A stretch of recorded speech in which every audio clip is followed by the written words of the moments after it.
Boa noite a todos os presentes, tanto do plano físico quanto do plano espiritual. Vamos agradecer a Jesus por estarmos mais um dia reunidos nesta noite de segunda-feira, dia 10 de julho de 2023. Hoje nós estamos aqui para agradecer a espiritualidade por mais uma oportunidade de nos encontrarmos, para aprender algo a mais, para estudarmos, para que nós possamos ampliar os nossos conhecimentos. Vamos agradecer também ao nosso querido irmão Ramatiz, que sempre está conosco, que nos auxilia, que nos orienta, e a toda a espiritualidade que cuida, que orienta e que organiza os estudos dessas lives de segunda-feira. Também vamos pedir a Jesus que possa abençoar a vida daquelas pessoas também que não puderam participar hoje, que a Selma possa melhorar logo, que o estudo seria dela hoje, mas ela está muito gripada, não vai poder fazer. Então, hoje nós vamos estudar um tema do livro de Ramatiz, que é a missão do Espiritismo, e que ele fala sobre o Espiritismo e a Bíblia. Então, para que a gente tenha uma visão de como é que Ramatiz enxerga essa questão da Bíblia, né, que é tão polêmica entre as religiões. Então, vamos começar. Sempre é um questionamento, é um diálogo, né, que acontece entre Ramatiz e o Hercílio Mais, e ele começa questionando Ramatiz a respeito da Bíblia, que ele diz: que podeis dizer sobre a Bíblia? E Ramatiz responde: a Bíblia, ela é um conjunto de antigos livros que descreviam a vida e os costumes de vários povos, mais tarde foram agrupados e atribuídos a uma só etnia conhecida pela hebreia.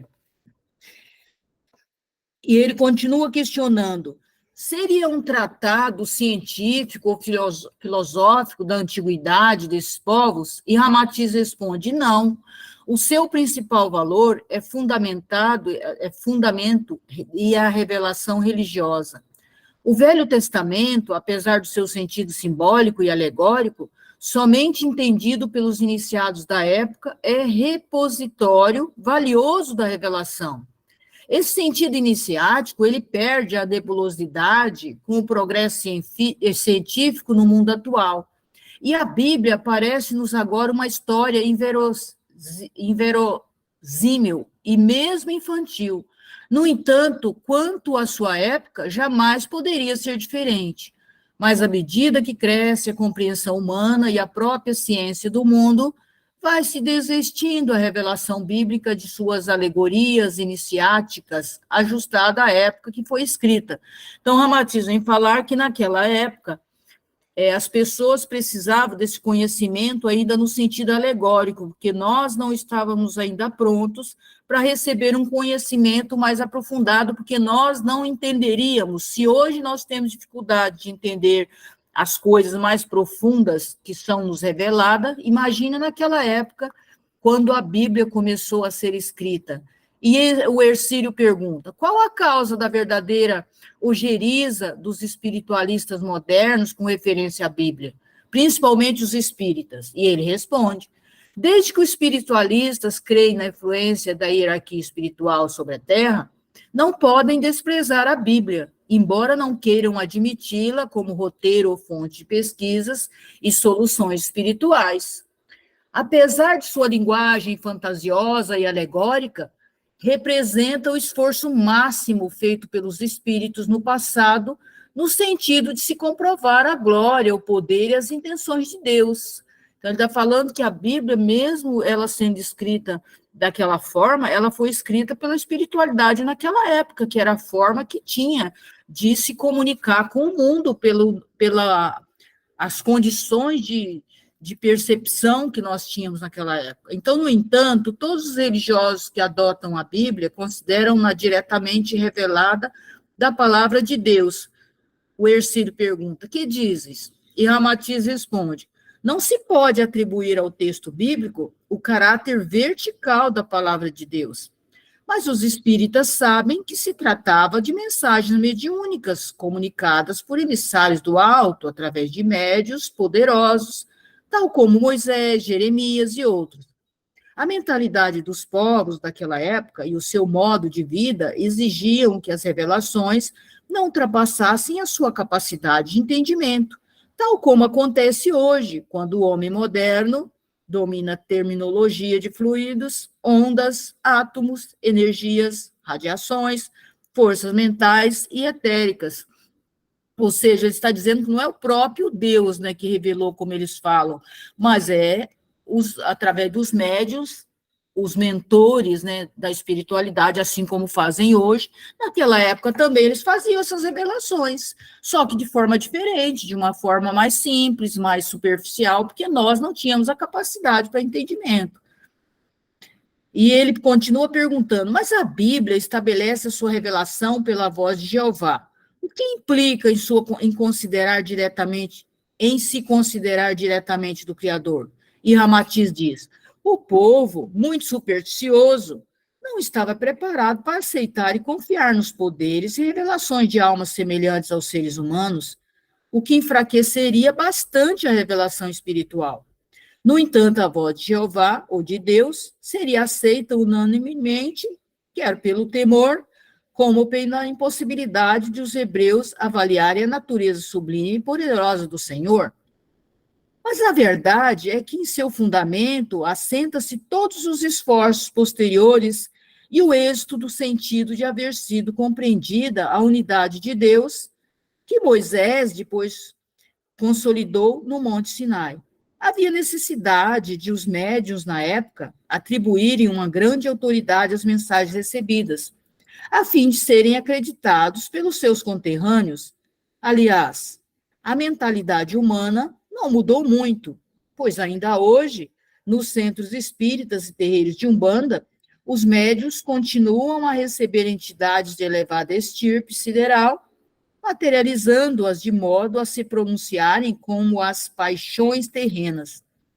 Os homens ainda não se aperceberam de que ensejo mediúnico não tem por finalidade precípua a produção de milagres, assistência incondicional às tricas do mundo material e resolução de problemas humanos que pedem o discernimento e a iniciativa pessoal.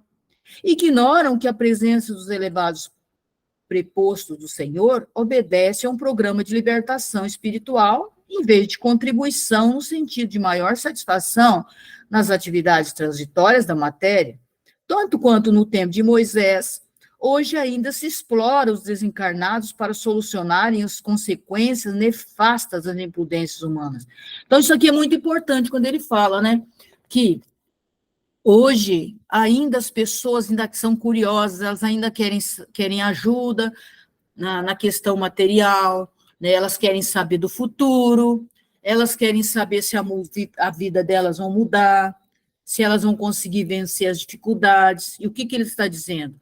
Que a espiritualidade, ela não tem esse compromisso na questão da matéria conosco, que as questões materiais somos nós que precisamos vencer, somos nós que vivemos experienciar aqui nesse planeta para o nosso aprendizado. Então, não tem como a espiritualidade ficar nos desviando dos nossos desafios, porque senão não teria sentido o aprendizado aqui na Terra. Então, hoje as pessoas ainda esperam as coisas, os fenômenos, né, os grandes milagres que acontecem para acontecer. E eles vêm nos trazer orientação para que nós possamos, nós mesmos, desvencilhar as nossas dificuldades, abrir os nossos caminhos pela nossa própria iniciativa. E aí o Hercílio continua questionando, mas acontece que, em face dos costumes tão deformantes na atividade do povo judeu, narrados na Bíblia, ficamos duvidando de sua eleição para o advento de Jesus. E Ramatiz diz, porventura o vosso país também não foi profetizado como o coração do mundo e a pátria do evangelho? Em face da divulgação profícua do espiritismo, no entanto, ainda perdura em seu povo a corrupção moral, vícios degradantes, desarticulação social, infância subvertida, juventude transviada, desleixo administrativo e fanatismos religiosos, conjugados às crises políticas, sociais e econômicas, domina o crime nas favelas, o vício de entorpecentes e os desatinos nas épocas carnavalescas, graça o lenocínio, e vulgarizam-se as uniões ilícitas pelo advento tardio do divórcio, quando no futuro os estudiosos pesquisarem a história do Brasil, eles ficarão surpresos da pátria do Evangelho, assim como hoje criticais as epopeias bíblicas dos judeus.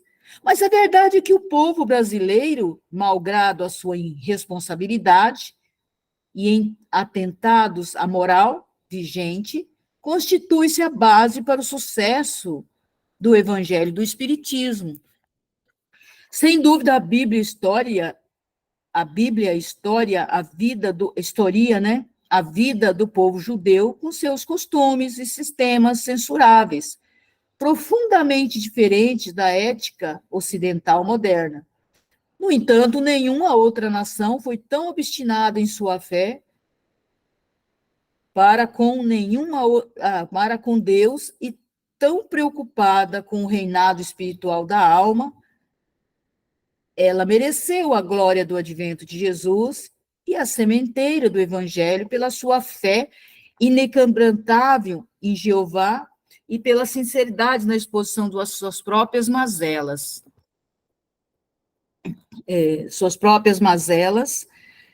E costumes. Nenhum outro povo poderia produzir aqueles pensadores iletrados e camponeses rudes que saíram pelo mundo a pregar uma nova ética contrária à moral racista e orgulhosa da época.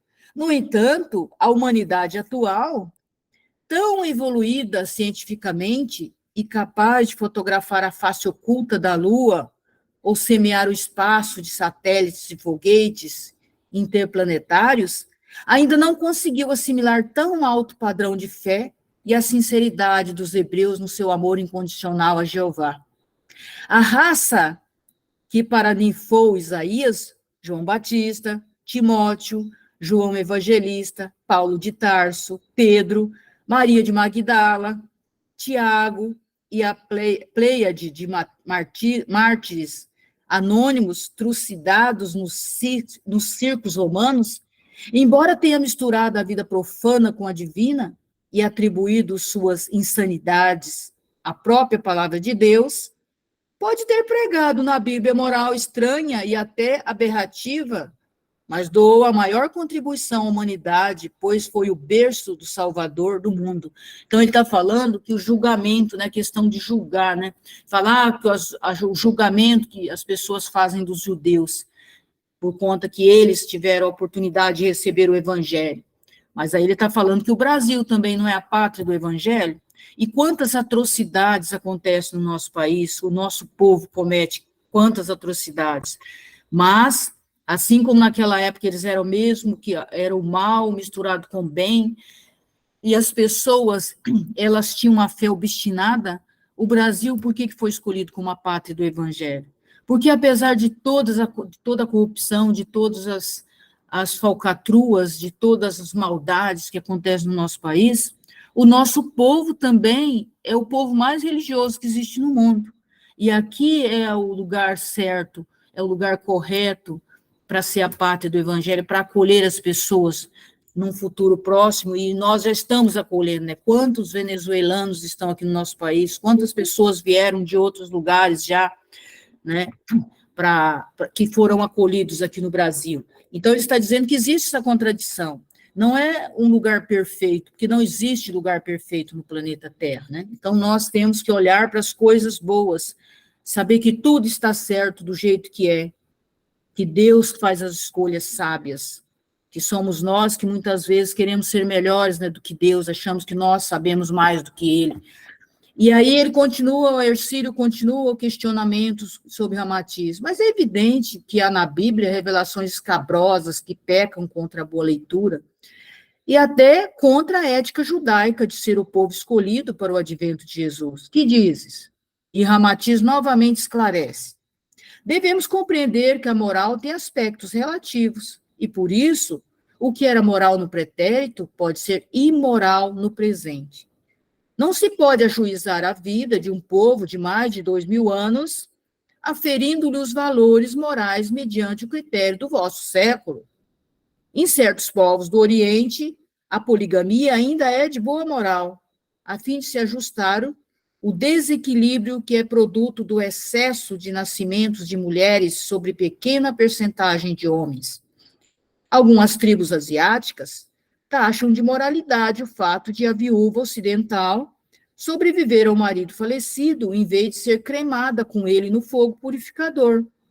A moral tão sublime e sadia que Jesus pregou em sua época foi motivo de ele ser crucificado, porque essa moral cristã era considerada subversiva ou debilitante em face da predominância do instinto inferior dos homens da época.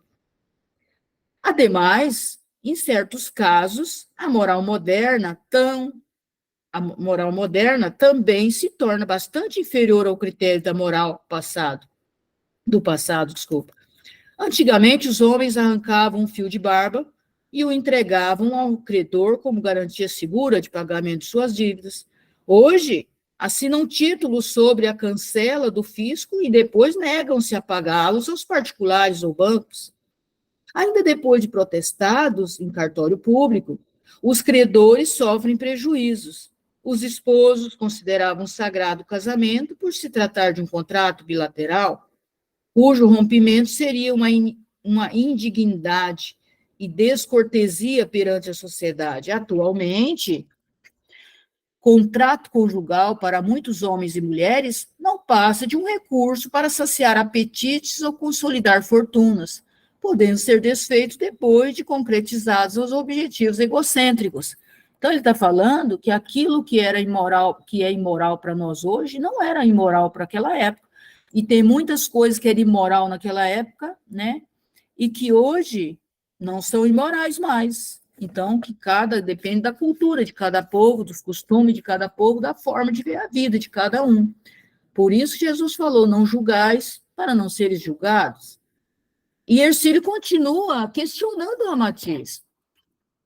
Devemos ignorar propositadamente esses aspectos bíblicos para nós tão deformantes? E Ramatiz diz: não endossamos textos bíblicos ou de quaisquer tratados espiritualistas que possam deformar a melhor moral do vosso tempo. Apenas ressaltamos que, apesar de o judeu atribuir a presunções divinas seus próprios equívocos morais, ele os revelou à luz do dia, expondo infantilmente à autópsia pública suas mazelas íntimas, violências fanáticas dos seus líderes, vinganças e subversões do povo exaltado sob a ferocidade dos seus comandantes guerreiros. Aliás, a diferença entre a moral judaica exposta na Bíblia e a do vosso século é bem pequena. O judeu expôs em público sua imoralidade, ao passo que a humanidade moderna a esconde habilmente, pois a civilização atual pratica as mais abjetas e vis torpezas, frequentando os templos religiosos, embevecida com a graça divina. A corrupção crescente, o luxo nababesco e as uniões conjugais modernas que disfarçam cálculos astuciosos, o desregramento precoce, as intrigas internacionais que geram o comércio diabólico da morte e matam os povos inimigos de Deus. Porventura não merecem a urgente atenção de todos os moralistas modernos? Jeová protegia as tribos de Israel contra outros povos e satisfazia-se com o cheiro de sangue dos holocaustos, mas hoje a religião também abençoa canhões, cruzadores e aeronaves de guerra, misturando o Deus do amor de Jesus com carnificinas bem piores que as descritas na Bíblia. Porventura, os homens modernos inspiram-se no diabo quando se despejam bombas sobre os agrupamentos humanos indefesos, tal como em Hiroshima, derretendo milhares de criaturas no fogo atômico? Evidentemente, eles também recorrem a Deus nas suas sortidas sangrentas, tal qual faziam os judeus com Jeová. E Hercílio continuou: Podeis citar alguns exemplos de acontecimentos narrados pela Bíblia e passíveis de censuras? E Ramatiz diz: entre as narrativas elogiosas narradas pela Bíblia, onde se destacam veementes demonstrações de fé e heroísmo do povo hebreu, há histórias bárbaras e ingênuas que desmentem a intervenção divina e devem ser rejeitadas, porque só correspondiam às épocas primitivas. Assim, o livro dos reis exalta o profeta Elias, que, sob condenável espírito de vingança, manda degolar na beira do rio Quizon os sacerdotes de Baal. A desonestidade e traição de Judite e as carnificinas de Davi. Entretanto, também o episódio do profeta Eliseu, quando se dirigia para Betel e foi vítima da zombaria de um bando de crianças que lhe gritavam: sobe, calvo, sobe, calvo. Diz a narrativa bíblica que o profeta enfureceu-se num gesto feroz, amaldiçoou as crianças imprudentes e zombeteiras. Em seguida, surgiram 2 ursas dos bosques vizinhos e massacraram as 42 crianças. Isso está escrito em Números, no capítulo 31, versículo de 1 a 18. Conta-se uma das mais escabrosas e criminosas histórias comandadas pelo próprio Moisés, inspiradas pela vingança de Jeová, que o mandou armar os guerreiros para assaltarem Mídian. Os prepostos de Moisés escravizaram mulheres e crianças, queimaram-lhe as casas, roubaram-lhe todos os bens e rebanhos, mataram os inválidos e terminaram carregando os tesouros e despojos para a comunidade do povo de Israel. No entanto, o Velho Testamento afirma que Moisés ainda ficara indignado pelos seus guerreiros pouparem mulheres e crianças na invasão da cidade de Mídian. Enfurecido e inconformado, ele então ordenou, consoante o texto bíblico: agora matai todos os machos, ainda os que são crianças, e degolai as mulheres que tiveram comércio com os homens, mas reservai para vós as meninas e todas as donzelas. Sem dúvida, nesses trechos colhidos a esmo no Velho Testamento, não se justifica a presença sublime do Senhor, mas é apenas o caráter inferior do homem acicatado pelas suas paixões inferiores, assim como ainda acontece hoje, né, que nem todas as mensagens elas são verídicas, que são recebidas.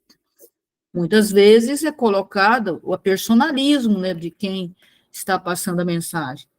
E Ercílio continua questionando: não seria mais aconselhável afastarmos a Bíblia de nossas cogitações ante os fatos tão censuráveis que ela descreve e depois atribui à própria vontade de Jeová?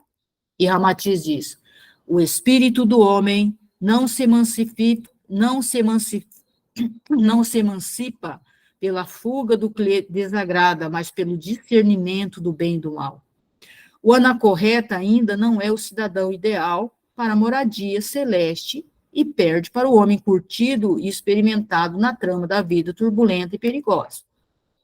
Quem tenta salvar sua alma fugindo da vida em comum e do pecado do mundo é como um náufrago que apanha o único salva-vidas e abandona os companheiros. Mas o Espiritismo explica satisfatoriamente os motivos das contradições bíblicas entre sua época e o século atual, destacando profundamente a diferença existente entre a personalidade de Moisés e Jesus. O primeiro foi o fundamento da unificação divina e médio transmissor dos 10 mandamentos. E o segundo, o mensageiro da verdadeira contextura do Pai sublime e justo.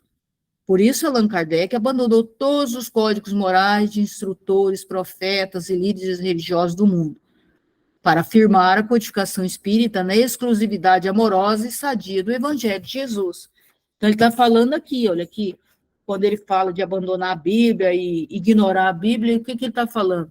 Que a gente precisa enfrentar, né, as coisas que não são, que são apenas mundanas, né, e que a gente precisa aprender a discernir entre o bem e o mal, ou seja, aprender a fazer as escolhas no meio de tudo que acontece. A gente vai deparar com o bem e com o mal, e nós também, na nossa vida, as nossas atitudes ainda têm atitudes do bem e atitude do mal ainda. Nós não somos perfeitos, ainda não nos descobrimos enquanto seres divinos.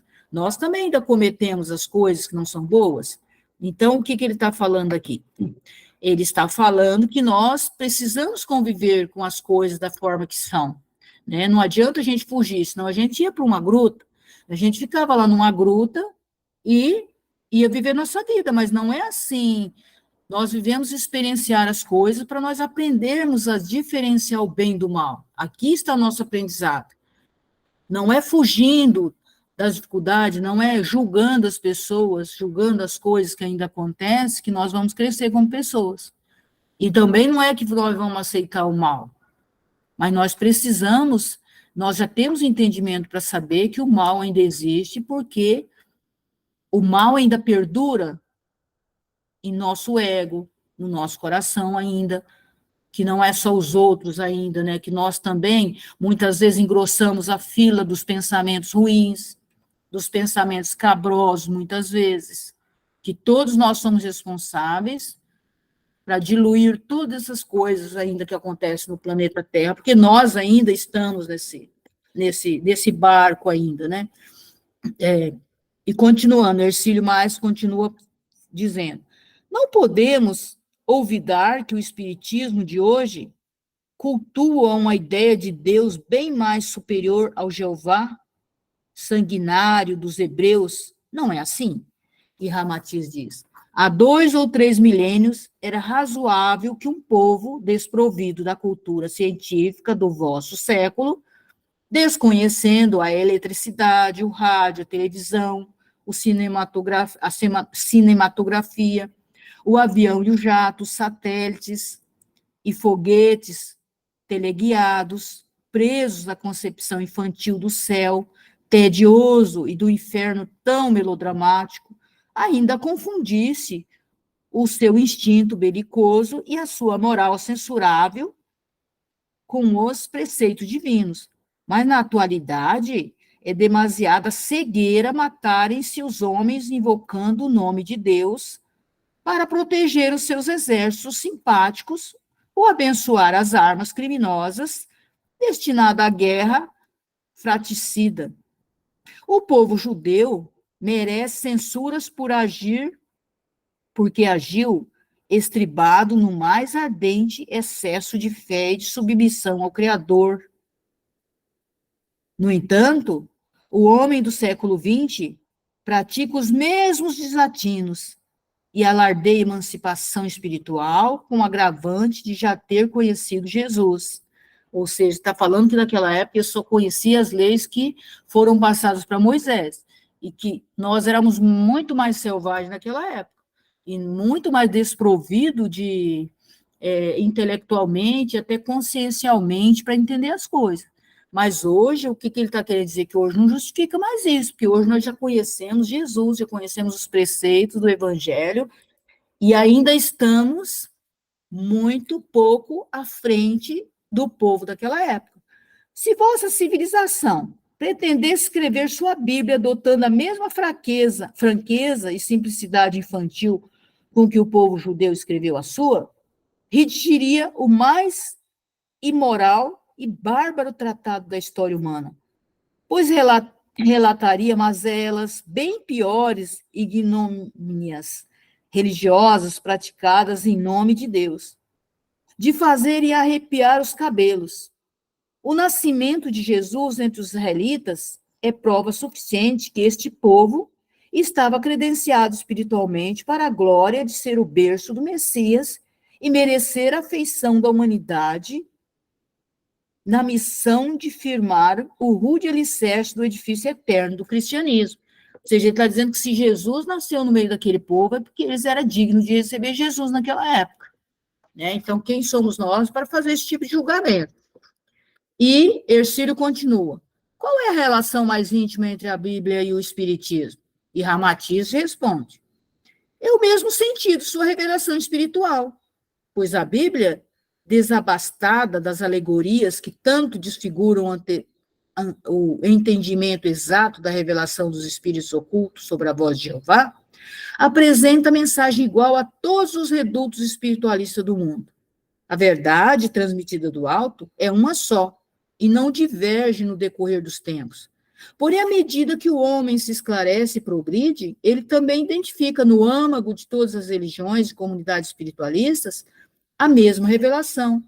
Rama, Krishna, Hermes, Zoroastro, Confúcio, Moisés, Maomé, Lao Tse, Orfeu, Buda e Jesus revelam na essência dos seus sentimentos a mesma ideia de Deus e na vida imortal, e da vida imortal. No entanto, cada mensagem foi revestida do involucro simpático e adequado a costumes, temperamento moral, capacidade e objetivo de cada raça ou povo, pois há muita diferença entre a revelação eivada de poesia e aforismos do povo chinês, como a ideia máscula de Alá, inspirando a índole agressiva, vitalizante e apaixonada do árabe tostado pelo sol causticante do deserto.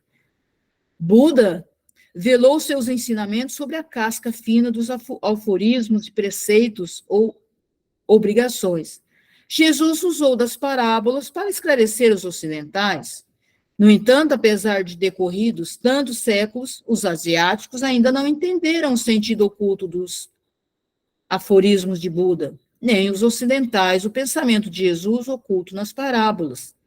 Ambos os ensinamentos puros do espírito foram sufocados pela letra nos templos rígidos e faustosos para o reinado dos dogmas e das fantasias absurdas. E Hercílio continua questionando Ramatiz. Como conciliar a narrativa absurda do Gênesis, quando Deus cria o mundo em 6 dias, com os milênios de evolução geológica admitida pelos cientistas e espíritas? E Ramatiz diz, apesar da aparente incongruência no relato bíblico da criação, observa-se uma perfeita ordem e disciplina nos atos de Deus, pois tudo surge gradativamente, e cada coisa no seu tempo devido.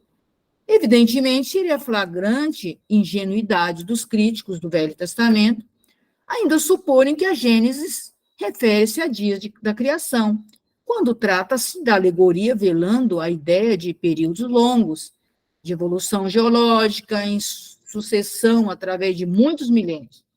Então, na época da revelação, o povo não podia entender o processo de condensação de energia cósmica até formar a matéria através de fases tão demoradas e sem ponto de apoio mental para configurarem todo o processo criativo. Aliás, nem se admitia a forma esférica da Terra e a natureza do sistema geocêntrico de Kepler, com os demais planetas em torno do Sol, quanto mais admitir-se a contextura atômica e molecular de substância terráquea a evoluir para formas cada vez mais aperfeiçoadas. Ou seja, não tinha cabimento, né, da explicação ser da forma que é hoje. Porque aonde que as pessoas iam conseguir ter entendimento? Elas iam desacreditar, com certeza elas não acreditariam, elas perderiam a própria fé delas se alguém chegasse e falasse um absurdo desse, que era absurdo naquela época. E aí o Hercílio continua. Qual a ideia inicial que poderíamos ter de Deus, baseando-nos no Velho Testamento e antes da criação do universo? E Ramatiz diz, conforme elucida João Evangelista, no princípio era o Verbo, e o Verbo estava com Deus, e o Verbo era Deus.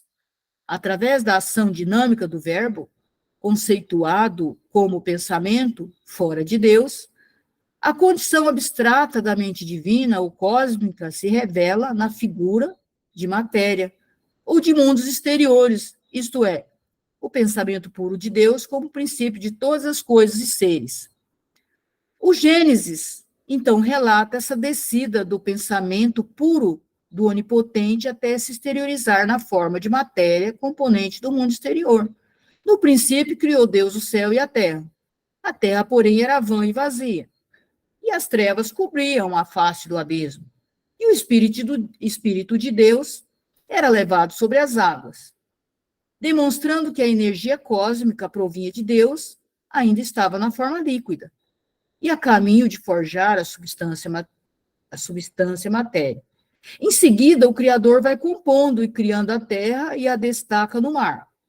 depois o reino vegetal, com as árvores e a sementeira, procriadora, depois os répteis, os peixes, as aves e os animais. Cada um seguindo sua espécie, porém numa escala progressiva, conforme denuncia a ciência nos diversos períodos de formação planetária. Finalmente criou o homem, à sua imagem, e que presidia aos peixes do mar, às aves do céu, às bestas e a todos os répteis que se movem em toda a terra e domine toda a terra. Após essa enunciação e término da criação propriamente dita, o Senhor abençoou o que fizeram, mandando que todos os seres crescessem e se multiplicassem. E assim Deus descansou no 7º dia, isto é, criado o mundo exterior, emanado de si mesmo, isto é, criado o mundo exterior, emanado de si mesmo, deixou que a vida e o progresso das espécies, coisas, seres e homens se fizesse sob o impulso interior de serem feitos à sua imagem. Durante 6 dias, ou longos períodos geológicos de materialização do mundo físico, o Senhor trabalhou operando na transmutação das energias em substâncias sólidas e na materialização do seu pensamento em criado até plasmar a vida planetária com seus reinos mineral, vegetal, animal e hominal. O descanso de Deus, Brahma, e noite de Brahma, na consecução de cada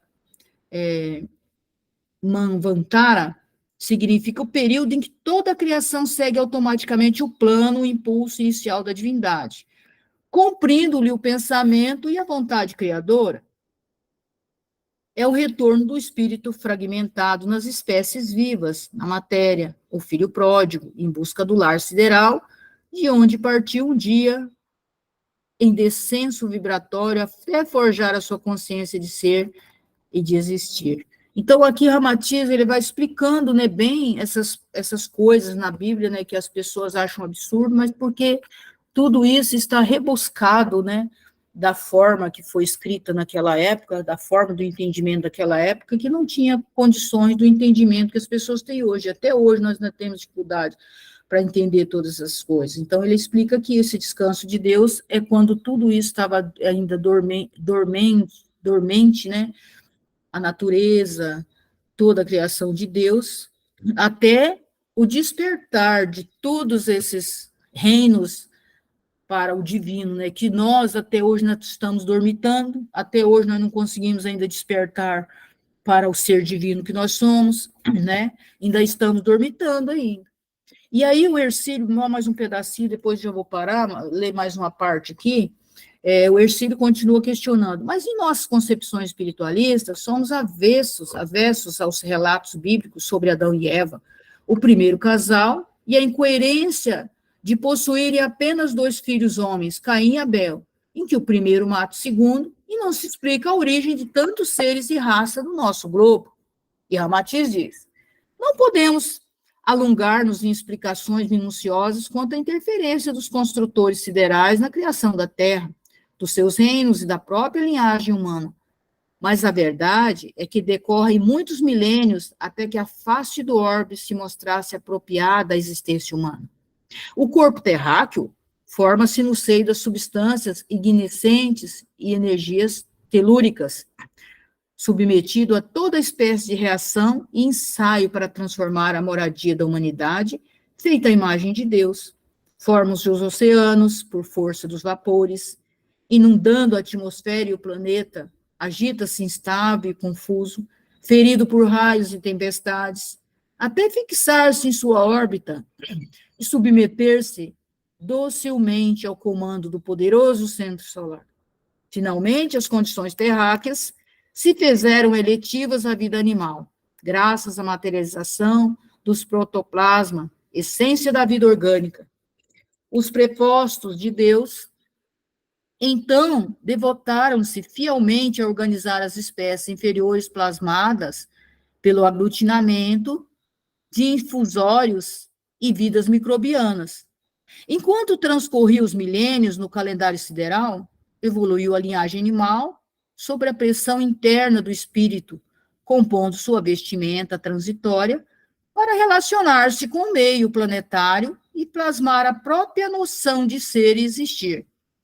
Os espíritos criadores, então, aglutinaram as vidas microscópicas, como amebas, células albuminoides, protozoários unicelulares, que se multiplicam incessantemente sob o calor eletivo das águas, plasmando-se as formas de constituição superior. Delineia-se a configuração do globo terrestre, surgem os crustáceos marinhos e terrestres e os batráquios, que deixam as águas adaptando-se pouco a pouco nos charcos da superfície mais firme. O cenário terreno, apesar de instável e lodoso, denso e abafado, é entrecortado por incessantes tremores de convulsões provindas do núcleo central. Era o 6º dia apregoado pelo Gênesis. É o período terceiro fixado pela ciência terrena.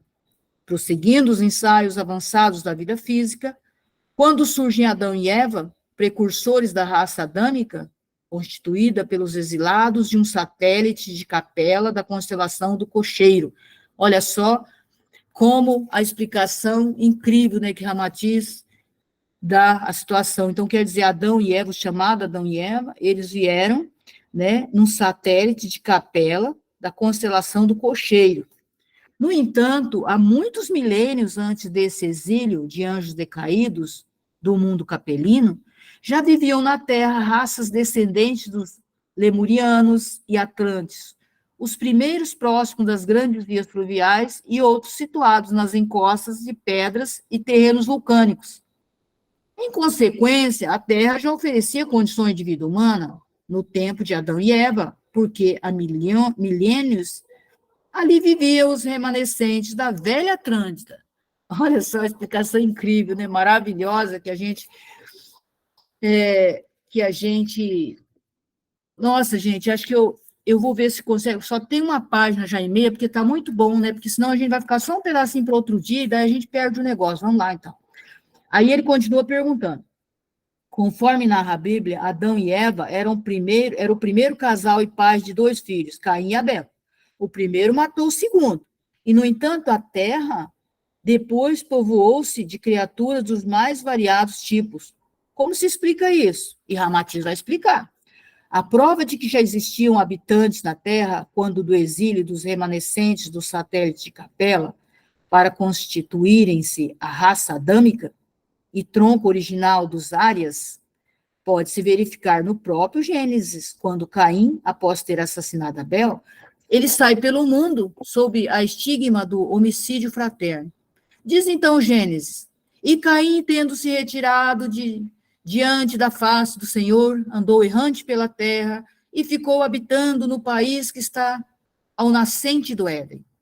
E conheceu Caim sua mulher, a qual concebeu e pariu a Enoque. E ele edificou uma cidade, a chamou Enoque do nome de seu filho. Enoque, porém, gerou a Irade, e Irade gerou a Maviael, e Maviael gerou a Matsuael, e Matsuael gerou a Lameque. Isso está escrito lá na Gênesis, capítulo 4, versículo 16 e 19.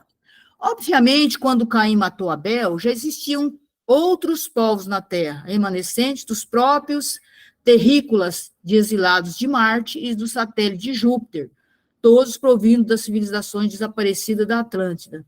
Olha só, então os que vieram antes do chamado Adão e Eva, eles vieram de Capela, mas os outros já tinham vindo de Marte, de Júpiter, olha que coisa incrível. Então, vamos continuar lá para a gente ver o restante da história que a Ramatiz está falando aqui. Aliás, contrariando a convicção de alguns religiosos, dogmáticos, depois de Caim e Abel, Adão e Eva ainda tiveram outro filho chamado Sete. Conforme diz o Gênesis, tomou Adão a conhecer sua mulher e ela pariu um filho e lhe pôs o nome de Sete, dizendo, o Senhor me deu outro filho em lugar de Abel, que Caim matou. Isso está lá no capítulo 4, versículo 25. Diz ainda, o Senhor que fez o homem à sua semelhança, criou macho e fêmea e os chamou pelo nome de Adão no dia em que foram criados. Adão, depois que gerou Sete, ainda gerou mais filhos e filhas e viveu durante 930 anos, lá em Gênesis, capítulo 5, versículo de 1 a 5. Essa narrativa identifica perfeitamente que Adão e Eva representavam na terra os filhos de Deus, ou seja, os exilados de Capela. Haviam desenvolvido a consciência de tal modo que isso já os classificava como os filhos de Deus. Mas rebeldes anjos decaídos, expulsos do paraíso, Mas é preciso distinguir os espíritos exilados ou filhos de Deus, descidos do céu, dos demais habitantes primitivos que já existiam na terra, e nessa época ficaram sendo conhecidos como os filhos dos homens. E ele pergunta, só mais agora, gente, nossa, vai ser muito, acho que eu vou, ainda é 8h18, então acho que dá tempo da gente terminar. Se vocês estiverem muito cansados, vocês abrem o microfone e falam, estou cansado. Aí, Ercílio continua, podereis dar-nos algumas indicações de fato na Bíblia ou em qualquer outra obra espiritualista? E a Matiz diz o Gênesis, como os homens tivessem começado a multiplicar sobre a terra e tivessem gerado filhas, vendo os filhos de Deus, que as filhas dos homens eram formosas, tomaram por suas mulheres a que dentre elas lhe agradaram mais. Ora, naquele tempo havia gigantes sobre a terra, porque depois que os filhos de Deus tiveram comércio com as filhas dos homens, geraram estas filhos que foram uns homens possantes e afamados nos séculos. Isso está lá no Gênesis, capítulo 6, versículo de 1 a 4. Sem dúvida, o próprio Gênesis explica que os espíritos exilados ou adâmicos foram expulsos do paraíso de Capela e casaram-se com as filhas formosas dos homens da terra. Ademais, havia outra raça de gigantes sobre a terra, ou seja, exilados de Júpiter, e de grandes estatura, como ainda é possível encontrar-se alguns raros no orbe, mas já enfraquecidos na sua contextura original. Mas a narrativa bíblica sofre muitos hiatos e truncamentos na sua história original da humanidade, em face de tantas traduções que lhes perturbaram o espírito histórico da realidade, transformando em melodramas siderais aquilo que não passou de singelo acontecimento na vida humana. Foram fatos sem expressões altiloquentes, apenas cingidos às leis comuns e costumes naturais do povo. Tudo se procedeu como notícias de imprensa e não sob o aspecto cerimonioso ou melodramático que os historiadores religiosos se emprestam no futuro. Muita coisa clara foi escurecida e fatos sem importância elevados à conta de acontecimentos incomuns. É a última pergunta. Qual é outra relação em comum da Bíblia com o Espiritismo? E ele diz, a mediunidade não foi inventada pelo Espiritismo, pois é tão velha quanto o homem. É uma faculdade oriunda do espírito e não da matéria. Em consequência, existe desde que a primeira criatura surgiu na Terra, porque o primeiro homem também era um espírito encarnado. Naturalmente, a sua manifestação mais nítida dependeu do apuro dos centros nervosos e da sensibilidade do homem, que depois se transformou num instrumento de ligação entre o mundo oculto e o mundo físico. E assim as entidades do mundo invisível iniciaram seu intercâmbio com a matéria, logo após a sensibilização suficiente do terrícola. A humanidade tem sido guiada desde sua origem por leis do mundo oculto e já comprovadas na face do orbe, graças a essa faculdade mediúnica inata no primeiro espírito encarnado. Todas as histórias, lendas, narrativas de tradição milenária do povo orbe estão repletas de acontecimentos, revelações, fenômenos e manifestações extraterrenas que confirmam a existência da mediunidade entre os homens das raças mais primitivas. E o Espiritismo, então, encontra na Bíblia um dos mais vigorosos repositórios de fatos que não só provam a existência da mediunidade em tempos tão afastados, como confirmam os fundamentos doutrinários espíritas, malgrado a afeição diferente e fantasiosa dos milagres que lhe atribuem a mediunidade. E é o ela do mundo espiritual e a vida carnal. Embora os acontecimentos mediúnicos descritos na Bíblia estejam velados pelo simbolismo da raça hebraica ou pela poesia religiosa, em verdade, elas são fenômenos mediúnicos, tão específicos e positivos quanto aqueles que Allan Kardec e outros espíritas enumeram em estudos conforme citados em obra anterior de nossa autoria. Pessoal, então, desculpa, eu leio bem rápido, porque eu queria terminar esse capítulo, porque eu achei ele sensacional, porque ele traz muito conhecimento, né? Essa questão, por que Adão e Eva ficou tão gravado na questão mental das pessoas, né? Nessa questão espiritual. Por quê? Porque eles, na verdade, eram considerados povos de Deus, e aqueles outros povos que eram de Júpiter, que veio de Júpiter e veio de Marte, era considerado como os povos mais humanos, né? E aí se misturaram, né? Porque daí as filhas dos homens casaram com as filhas do Adão e Eva, que era considerado o povo lá puro não, assim, divino, né? E aí houve essa mistura. Então, por isso que existiu, né, aquela questão da raça ariana, né, que inclusive o Hitler lá queria, né, voltar essa raça por conta dessa como que fala, essa memória, né, que continua essa memória no coletivo, né, da humanidade, dessas pessoas, e aí aproveita essas questões para o preconceito, né, para uma série de coisas, para a ignorância das pessoas, e é isso que temos para hoje, e agora eu vou encerrar a gravação, e eu deixo para que vocês façam comentário